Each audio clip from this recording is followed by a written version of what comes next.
So let's see. I want about right here. This half. I want you this half to stand up. There you go. Okay. So I know it's a little bit difficult with this half. I need you to look at this half.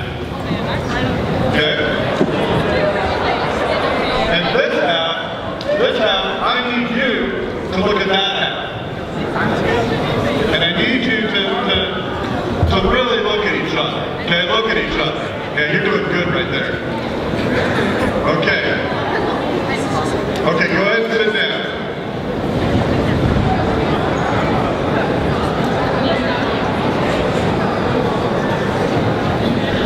So there's gonna be a slight quiz. There's gonna be a slight quiz a little bit later on what you just saw.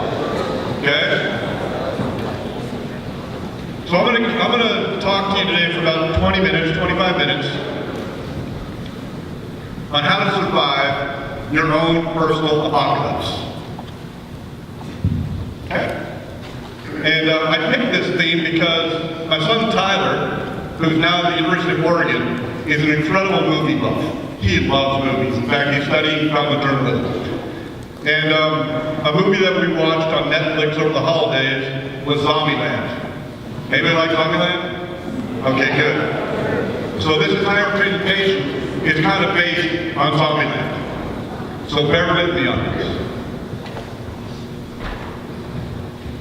So the first rule of your own personal apocalypse is it never gives you advance warning. It's not like a weather report.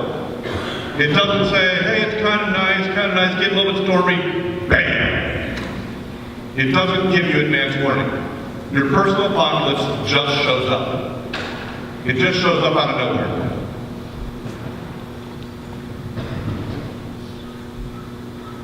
So for you sitting in this room, a personal apocalypse could be as simple as, and I say simple as being cut from a team. So Chelsea was cut from a volleyball team at this school. Right. She played since she was in 5th grade. She came out here from Chicago. She made the team. She was all excited. She made the team her freshman year, sophomore year, her junior year. And then she was the last girl cut off the team her senior year. That's a personal apocalypse, right? I spent all this time doing this thing and now I don't get to do it anymore. How do you deal with it?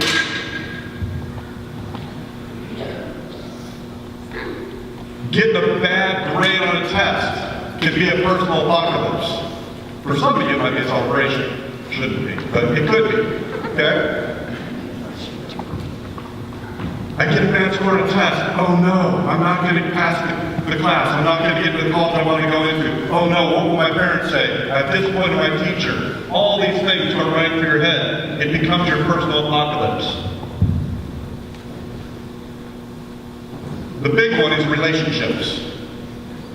Oh no, she doesn't like me anymore. He doesn't like me anymore. My friends aren't my friends anymore. I'm getting bullied. You name it. It's a personal apocalypse when it happens, right? How do I move when my girlfriend is no longer my girlfriend because she's now with somebody else? Oh no. All these things force you into figuring out what your personal apocalypse is and how you move forward. Well, I happen to be an expert on personal apocalypses. For some reason, the Creator wired me to be able to understand personal apocalypses. How many of you were here for the Witch Creek fires in 2007? Great. So was I. We had moved into the community about 5 months prior to that. Bought a home. When I bought the home, I had a very good friend of mine he's one of the fire captains in LA County. Come over to my house before I bought it. And I said, hey, can we back this canyon? Do you think there's a big risk? And this guy who's been in the fire business forever looked at it and said, no, your house is fine.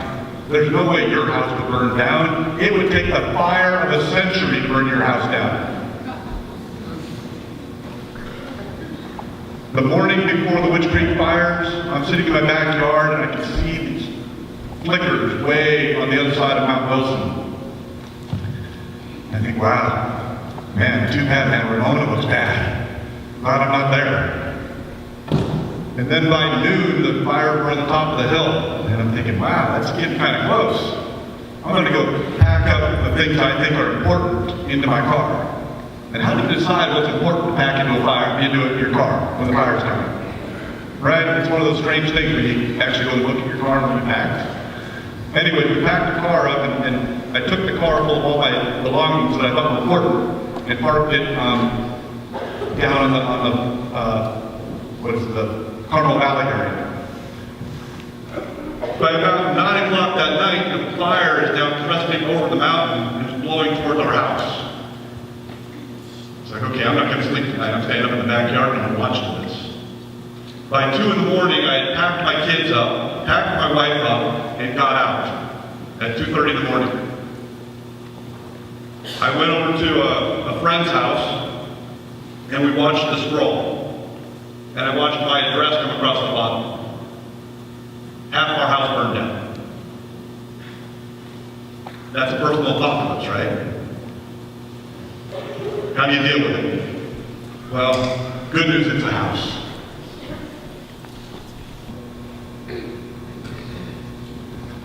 Three months after that, I got the enviable task of having to lay off a bunch of people. So the reason we had moved to San Diego is because the company I worked for said, hey, we'd really like you to come out and run the West Coast. I said, wow, that'd be great. I'm born and raised in San Diego. I get to come back to San Diego. This is going to be fantastic. I didn't realize that a fire would come down and burn down half my house. And then a few months later, I'd be told to start laying people off. In a matter of a year, I had to lay off 2,000 employees and lay off myself. It's a really strange conversation when you're sitting across the table from first off from people you hired 15 years ago and letting them go, hey, sorry, you no longer have a job. And I know their families, I know their wives, I know their parents, their spouses, I know their kids, and I'm saying, sorry, you no longer have a job. And then you have to tell yourself, hey, guess what? You're out of a job. That's a personal apocalypse. Everything about your identity changes. But both of those events, the house, the layoffs, I always had my kids. My kids would bring me so much joy. After the fires, Tyler at the time was 11 and a half years old. He was like, Dad, this is so cool. Look at the backyard. It looks like a ball went off. We can play Indians and cowboys and really get all dirty. And he was thrilled by it, and he smiled. During the layoffs, Chelsea said, Dad, you know what this really means? You have more free time. You and I can start doing more things together. And we did. We spent so much time bike riding and kayaking and running and playing and surfing and all those things that you never get to do as a dad with your kid that you really want to do. So they kept me so grounded. But none of my apocalypses prepared me for the real apocalypse, when Chelsea went missing. So my daughter loved to run. The day that she got cut from the volleyball team, she woke up the next morning at 6 a.m. on a Saturday. I said, where are you going? And she said, I'm going to go run cross country.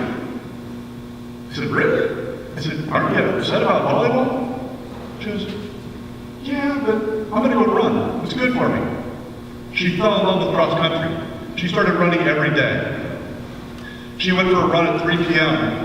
Red class, 2:30 to 45, red class at the Army Community Park. And she never came back. She was missing for 5 days. She was the victim of a terrible crime from a previously convicted sex offender. I am the master of personal apocalypses. Okay? This is where zombie life comes in. The first thing that happens when you go through an apocalypse, whether it's I got bad grades, your house burns down, whatever, the first thing that happens is grief. And you grieve and you say, why? Why?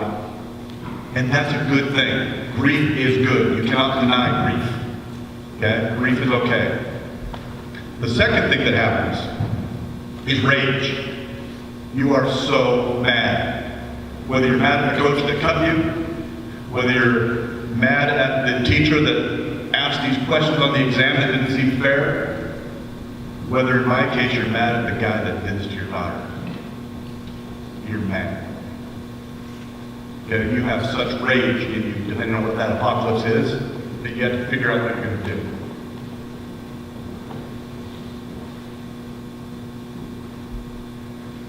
The third thing that happens is hope. And this is actually at Poway High football field. And hope is the most powerful thing in the universe, regardless of what anybody else says. Okay? Hope makes differences. So from all of these things, I've developed a simple little book. Okay? And it's off the Zombieland Rules book.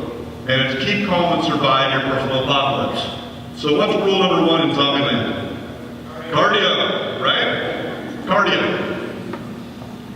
So in Zombieland, what they're really talking about with cardio is that you have to be able to outrun the zombies. I don't believe in outrunning the zombies.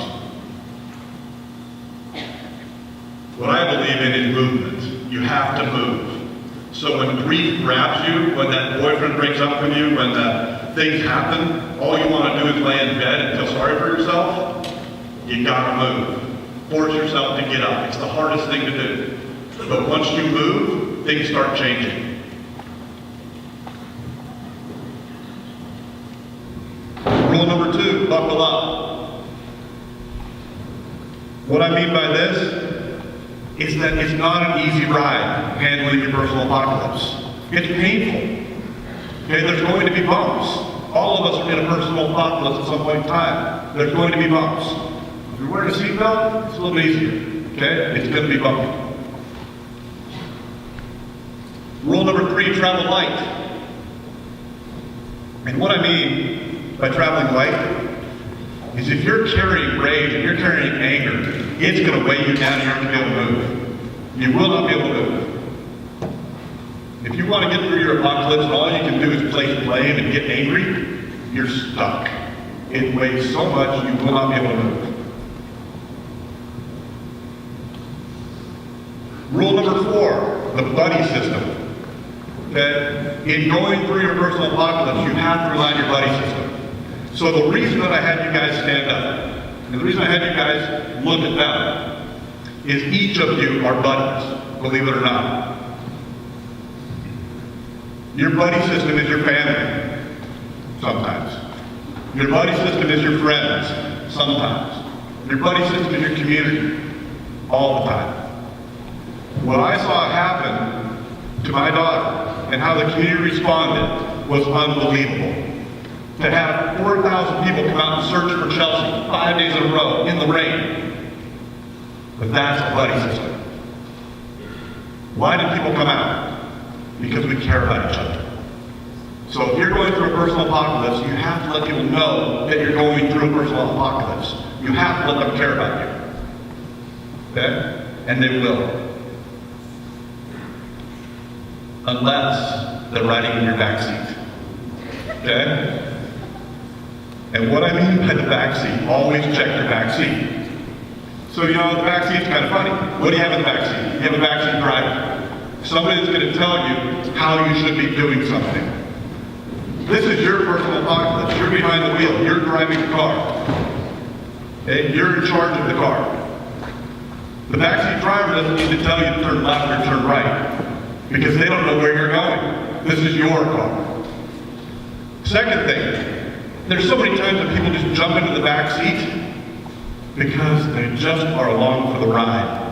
And believe it or not, people that jump in the back seat a lot of times just kind of like to be there to see you make a mistake. They actually enjoy watching you not make it. They aren't people you want to associate with. Okay, they're just along for the ride. So when you're going through your personal apocalypse, check the back seat, make sure it's empty.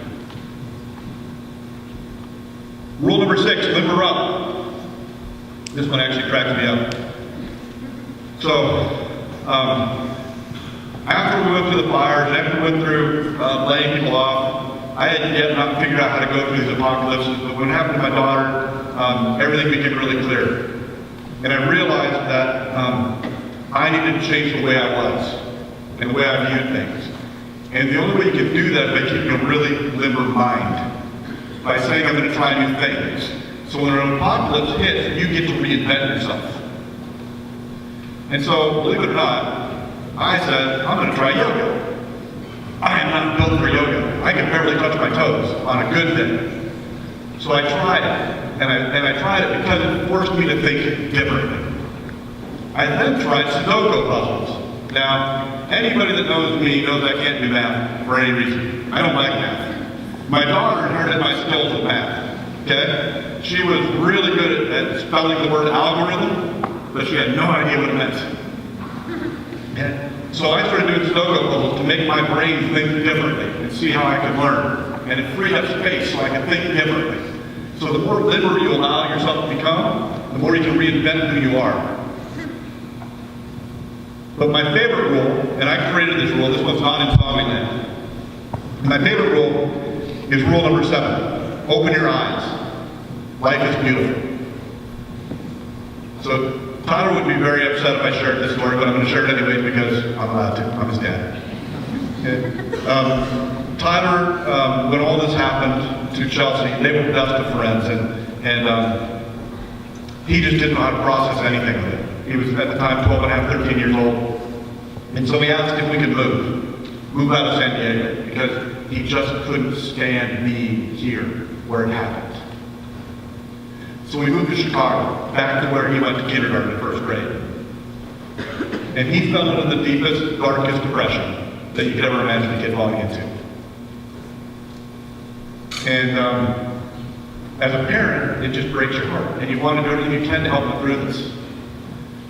And so I started applying some of the rules I had learned of getting him to move and this and that. And so I suggested one day, hey Ty, just go take a walk. Just go take your dog on a nice long walk, get out of the house, and breathe. And so he did. And he was gone for about 2 hours, and he came back, and he had the biggest smile on his face. And I said, what's so funny? What happened? And he goes, Dad, you'll never believe it. I was sitting on a bench, sitting by a little lake at our house, and he says, and I heard Chelsea speak to me. Kind of weird. Okay? I heard Chelsea speak to me. And she said, Tyler, open your eyes. Life is beautiful. Open your eyes, life is beautiful. I said, Ty, what's that mean? And he says, Dad, all those people in San Diego were showing us how beautiful life is. That's why they showed up to search. They brought hope to us. All the people that helped us pass Chelsea's law, they all cared. That's where beauty lies, is when we care about each other. So open your eyes, Dad, life's beautiful. So it is by far my favorite rule. But I don't want to teach you just to survive going through your personal apocalypse. I want to show you how to thrive through it. Okay? And to survive is to change. To thrive is to lead change. And that's one of my favorite pictures. My daughter is driving down 15 in my convertible. I have no idea how she took that picture. Because at the time she was on her driver's permit. So through all of this, we created a foundation called the Chelsea's Light Foundation. And we've done 3 really big things. So first, we've created a social media presence. We have 113,000 people that currently follow us on social media. And you'd be amazed what that means. It doesn't mean that, hey, good news, you get updates from us. What it means is it creates a voice for us to help other kids. Because people pay attention to the size of your social media following. We've reached over 1 million people in one day via social media. The other thing we've done, we passed a law to protect kids. So we have 16 million kids now that are much safer than they were when this happened in Chelsea. Okay, much safer. That's the good news. Bad news is I've got 73 million more across the country I want to protect. The third thing we do, which really impacts you guys, is we provide scholarships. In the past 5 years, we've given out more than $350,000 in scholarships. And here's just a snapshot of our kids that won last year. And believe it or not, we actually have 2 Poway kids up there last year. We have Juliana and we have Andrew. And what we look for in a scholarship kid, we don't look for somebody that has need. All of us have need. Okay? We don't look for somebody that is just off the charts scholastically. We look for that kid in the middle that really has a heart of giving back. And that giving back can be in a small community, it can be in a big community, whatever. They have to have a heart that says, I want to make it better for everybody else. That's what we look for. This year, we just opened up our application process. This year, we're going to give out about close to $70,000, we think, on scholarships. We just opened up our process, and I'm giving you guys a head start. Okay? This year, my daughter loved the idea of a quote, and she carried 20 quotes with her at all times. They were in her day timer, and they were on her bathroom mirror. And it was her little idea that she got in 5th grade to put these quotes up from people that were way smarter than her on how to live her life. And she'd manage these quotes. If she was going to put a new quote on the wall, she'd have to take another one down, and boy, that was a tough process for her to decide which quote to use. But her favorite quote of all time was, they can because they think they can. So we've decided to honor that this year in our scholarship process. And so our prompt that we ask you to write on as seniors, if you want to apply, is write me your quote. Not somebody else's quote, but your quote. And then tell me why it's your quote. What makes it so special? So how do we do all this? We do it through our run.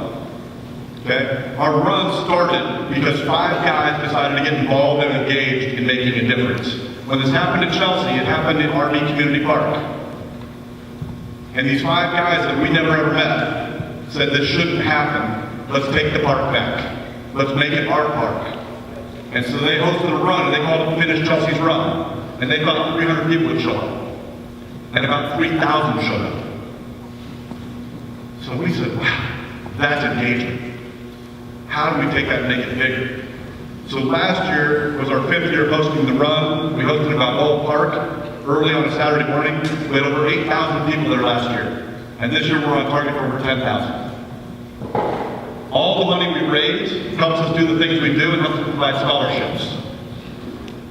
So Poway High has always been a big supporter of ours, team-wise. I would love to see a massive team from Poway High come out. Come out, help us make a difference, help us give back, help us protect kids.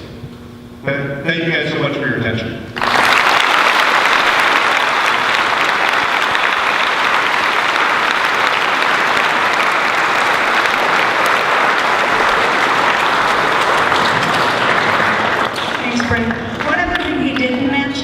That they also do support. They support student services. And so I always like to publicly thank him for that. And Brent, I already asked him this, but I want you to see the show of hands again. Could you please raise your hand if you have been involved in the race before? Thank you guys. And now raise your hand if you're going to be involved this year. So March 6th, right? There we go. They also have student ambassador programs. And one other event tomorrow that I'm going to have them talk about. Yeah, at every school we ask for student ambassadors that help us drive awareness to our race. So if you want to be a student ambassador, just contact Tracy and then she'll get you in contact with us. That's one. The second thing is we've created this new program that we're putting in schools all through San Diego County. And we're calling it the Changemaker League. And the Changemaker League, what it does, it equips you as kids to, this sounds crazy, but it does, to run an organization. So we're going to teach you some skill sets that are just absolutely amazing on how to drive change and how to create engagement on your campus. We're a little bit late in notifying you, I think, because we're hosting our very first event tomorrow morning. But if you have interest in it, please reach out to Tracy. We'll connect you. If you need a carpool, we'll make sure we get there. It's hosted down in the Poway Park area. Right now, we already have 60 different schools showing up. So